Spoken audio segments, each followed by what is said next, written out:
Okay, good morning. Good morning. Yeah. Today is August the 3rd, 2018. And first of all, I'd like to wish Earl a happy 83rd birthday. Thank you. And I'd like to congratulate Randy on his new position as president-elect of the NASPD, starting in 2019? That's correct. Very good. You got it right. Congratulations. We're not going to thank you very much, Fidel. We're not going to turn the camera around, but Earl and I are sitting over here in the cheap seats, and we're gonna interview you from back here. Sounds good to me. Yeah. And as I had said, Fidel, basically all we're doing is we're just talking to old friends. You know, I wanted to get some of the guys that have a lot more experience than I do in this industry. I just want to hear some of your thoughts and stories, and that's really all we're doing. We're just having conversations with friends. So, good morning. Thanks for your time today. You're welcome. We're going to go have lunch with Earl and a bunch of other guys from the pipe business. All partners in crime. All partners in crime. Yes. That's right.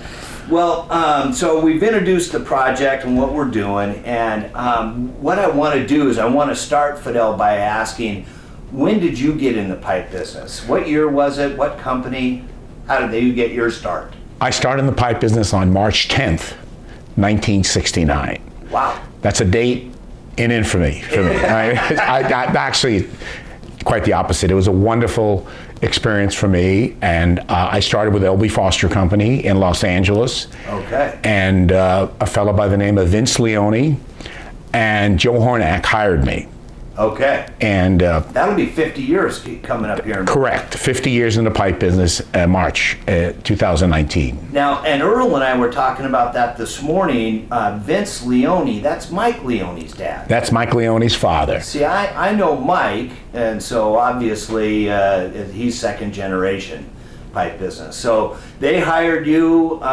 What were you just interviewing, and you know, how did you hear about the pipe business? Actually, Randy, I was in grad school. Okay. I started at UCLA and I finished up at Cal State Northridge, and I was in the middle of the master's program. I decided I did not want to go to school any longer. Yeah. So I went to an employment agency and they interviewed me for certain jobs, and I interviewed for L.B. Foster Company, and they hired me.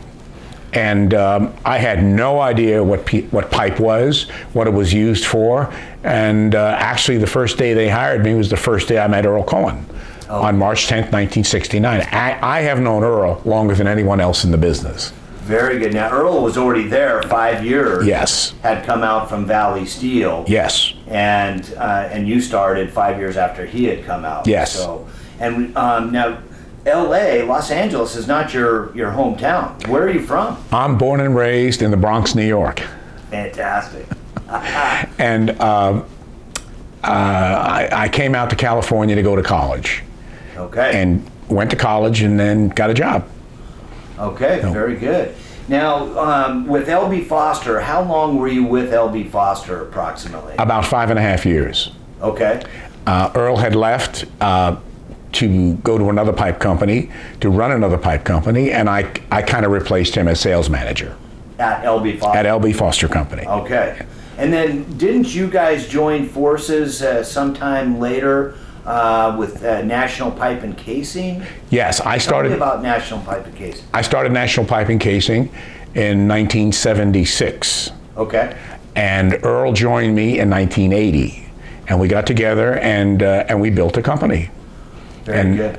Years later, we amicably parted, and I started 101 Piping Casing, and I believe he went on to bigger and better things. Gotcha. I think it was State Pipe. I'm not sure. Yep. The State Pipe, and then the Kelly Pipe route, and you guys also got together and joined a company up out of the Northwest, where I'm from, National Pipe and Piling. That's correct. Well, we actually started the company, National Pipe and Piling, in the late 70s. Okay. And we did very well up there for a number of years, and then the piling market got kind of soft. Uh-huh. But they're still in business up there.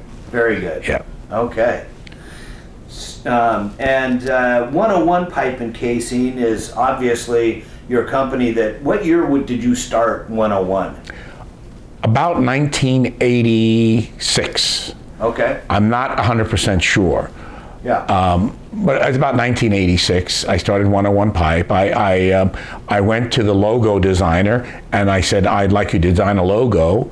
I'm starting a new company. He says, what's the new company? Earthquake Pipe and Supply. Are you serious? Seriously. And I said, you could put the earthquake on a piece of paper and show a lightning going through the earthquake. And he said to me, you better rethink that because there's a lot of negative connotations that go with earthquake. Yeah. I said, okay, I'll come back. And as I was leaving his office, I got on the 101 freeway and it hit me, 101. So I called my attorney, can I call a company 101?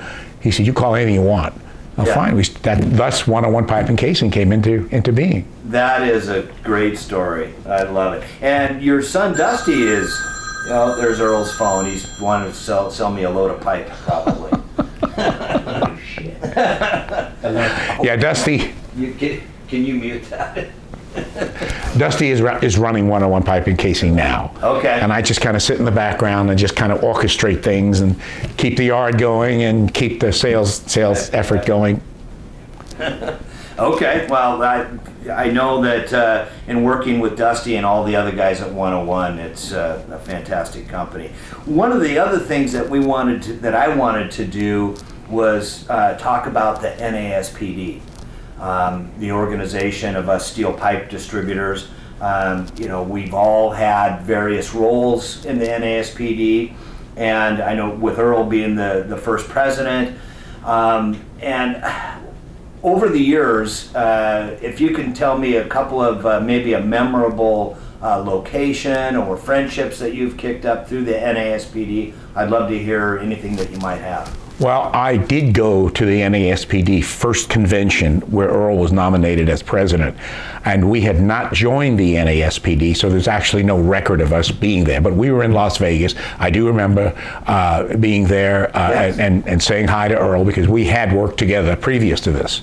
Yeah. So, but I've met some very memorable people in the NASPD, very well-educated, business-like gentlemen. A lot of the gals there also very business-like, very knowledgeable. Some of the memorable people I've met at the NASPD would be, well, Joe Bergfeld for one. He's probably my best friend in the NASPD.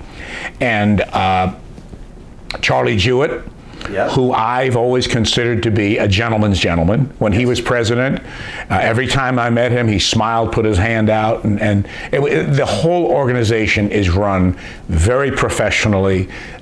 It treats its members as members, realizing that they are the heart of the organization. Our current director, Susanna Poor, is doing a phenomenal job with the organization, and I've had nothing but good experiences every time I've been there. Uniquely, they go to different cities to have different meetings. Right. Now, I would like to see, my own personal opinion is I'd like to see the NASPD have their annual convention in Las Vegas every year instead of moving around, because Las Vegas is a fun town.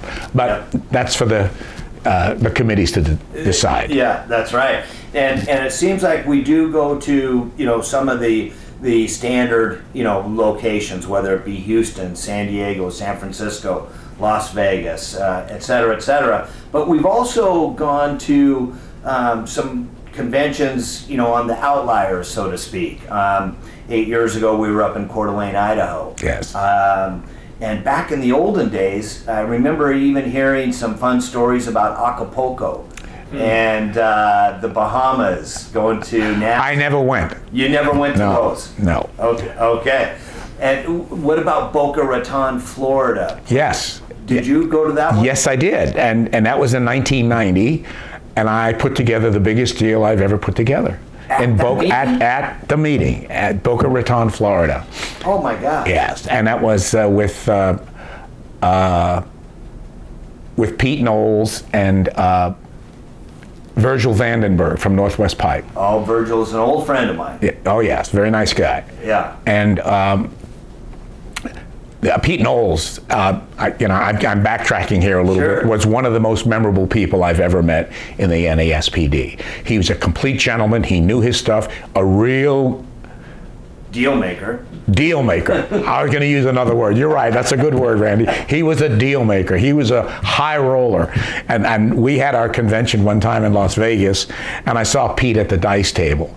And boy, I'll tell you, that was just something to see. He was just a high roller, and come on, baby. And he had all, he was hard of hearing, and he had his amplifier in his shirt, so he always spoke a little louder than he should. Right. And he was just something to see at the dice table. Well, I love it. I love it. That's fantastic. And that's what I keep hearing over and over again from talking to everybody, that the NASPD is really about the members. It's about the people and the relationships that you forge, and where you might not otherwise get a chance to meet these people or put these deals together. Yes. So that's very important. I love hearing the stories about Pete.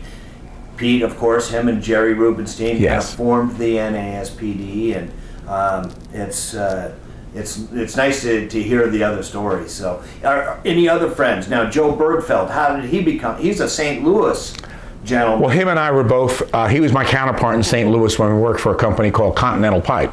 Oh, I remember Continental Pipe. And Joe and I just hit it off famously. Both single guys.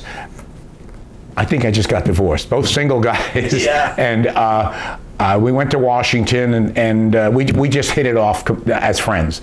He's Italian and I'm half Italian, and he about the same age, and Sure. we just became very, very good friends. Yeah, and isn't it fun to see over the years how 30 years, 40 years, 50 years on, we're still friends and we still see everybody at these same conventions. Yes. That's the fun part for sure.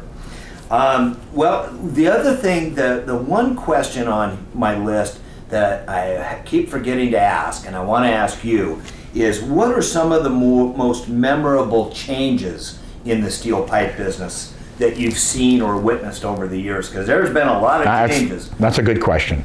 When I joined the pipe business, the written form of communication was with a telex machine or a teletype machine.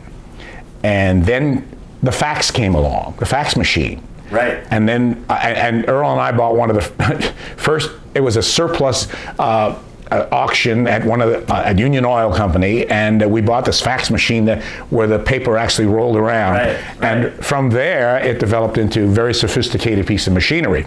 Then came the computer. And after the computer, we had the internet. Right. And emails and text messages and advertising, and the whole